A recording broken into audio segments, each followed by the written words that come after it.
PlayStation is absolutely crushing it.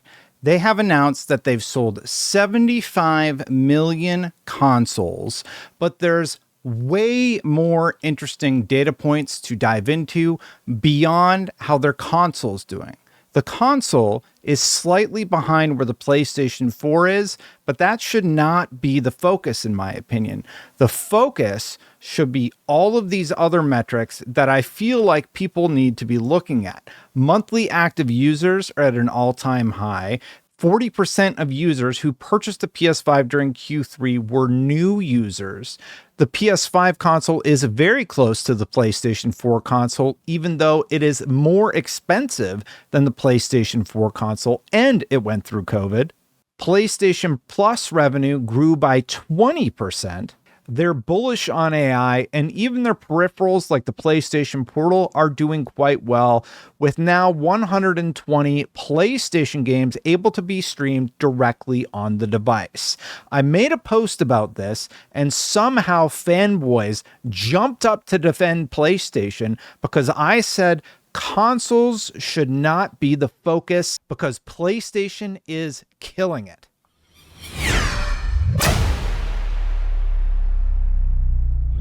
So I wrote a little bit of a script here, and I'm just going to read it because there's a lot to go over. PlayStation reached a huge milestone as they revealed that 75 million PlayStation 5 consoles were sold in 2024. This puts it nearly in line with PS4, which had sold 76.7 million units in the same time period, and that is according to official PlayStation data, by the way. I'll link to it in the description. PlayStation did not separate PlayStation 5 Pro versus PS5 console, but the reveal of a more powerful PlayStation console undeniably helped push them to that 75 million number sold. This marks a 16% hardware sales year-over-year increase. More importantly, PlayStation saw a 12% year-over-year increase for game and network services. We're going to get back to that in just a second. So I took some time. I dove into the PlayStation financials, this impressive 75 million consoles sold, and there's no denying PlayStation is doing great. It's just not deniable. They're crushing it. They sold 9.5 million PlayStation 5 consoles in the quarter, saw a 43% increase in monthly active users. Importantly, there's two data points. They say at one point it's 40, but I'll just read what I have here in the script. Importantly, 42% of the users in Q3 were new players. They saw a network service growth of 12% year over year, and digital software sales accounted for 74% of all their game sales with this is according to GI.biz. I got 12.7%, but they're saying it was a 13.6% increase in digital game and add-on content sales. Those are massive wins for them. Huge wins. And I think the users metric, add-on content, and digital sales metrics are astounding. Now, on the PlayStation 5 console for 2024, they are slightly behind the PS4 console by 1.98%, as the PS4 had sold 76.7 million consoles in the same time period. I do think it's important to have a bit of a different look at PlayStation's numbers because I really don't think the console sale is the most important figure. When you're talking about 40% new users as monthly active users in Q3, that is a very important data point, in my opinion. The biggest opportunity for sales was also hindered by COVID, inflation, and chip shortages. This year, we have GTA 6 coming. Just maybe they could wind up seeing console sales growth versus PlayStation 4 in 2025, putting them ahead. Like I said earlier, I think it's more important to focus on how users are stacking up, how their digital revenue is stacking up, because those numbers are astounding, and a 1.98% decrease versus the PlayStation 4 isn't as exciting as some of the other figures that we're seeing. The reason I think the console sales figure is important, it's because it explains why PlayStation are making changes to their sales plan. They've expanded their strategy. It's why Jim Ryan targeted games as a service. It's why they're working to port more of their games to PC. If the CEO of Sony knows and has said that the console market isn't growing, we should listen. He said as much in early 2024. So if we have a strong first-party content, not only with our console, but also other platforms like computers, and the first party can be growing with multi-platforms, and that can help operating profit to improve. That's directly from the earnings call. Those are Totoki's words, not mine. It's a synergy, and the console, it's not growing versus the PS4 yet. I think that's going to change in 2025. By the way, maybe you'll change your mind about me and hit that subscribe button, hit that bell, especially if you're a PlayStation fan watching that video. Make no mistake, this isn't a dig at PlayStation. I am honestly looking at the numbers and I am hugely impressed with what they have managed to accomplish. My only argument is it is strange. I have the numbers. They're right here. We can look at them together. You can see where the PlayStation 4 was on this line, and you can see where the PlayStation 5 was on this line. Now, this is by year, not by quarter. So the year ends in Q3 for PlayStation, and here are the Q3 figures with sources each year. The first year the consoles launched, they tie at 4.5 million. The second year, the PlayStation 4 was at 20.2. The PlayStation 5 was at 17.3. The next year, year 3, the PlayStation 4 was at 37.8. The PlayStation 5 was at 32.1. The next year, 57.3 for the PlayStation 4, 54.8 million sold for the PlayStation 5. And this year, 76.7 versus 75 million. PlayStation does seem to be doing exceptionally well in the console space. These numbers are all collected very neatly on the PlayStation business page. I'll link to in the description. The question is, what will happen in 2025 when GTA 6 drops? I'll tell you this right now. I'm going to get a PlayStation 5 Pro to play GTA 6. The GTA 6 launch is going to be a big driver for console sales. Not just for me. People will go buy a console just to play that game. And I actually think this could be the year where PlayStation 5 passes where the PlayStation 4 is in terms of sales of the console. Now, longer term, do I think the PlayStation 5 will outsell the PlayStation 4? I don't think so. The PlayStation 4 is currently at 117.2 million sold, which was the last reported figure for PS4 console sales. Traditionally, we're on year 6, I believe. Let me just count here. 1, 2, 3, 4, 5. Yeah, we're on year 6 for the PlayStation 5 right now. And the PlayStation 4 started to see a decline in year 6.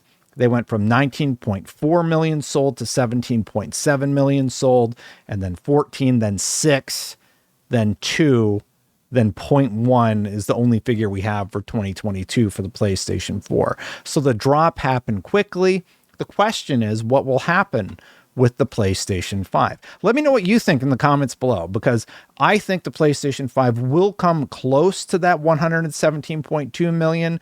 Maybe it's like 2% above it or 2% below it. I don't know. I honestly don't know how the PlayStation 5 is going to shake out, but I don't think it's going to see some huge number like 140 million PlayStation 5 units sold.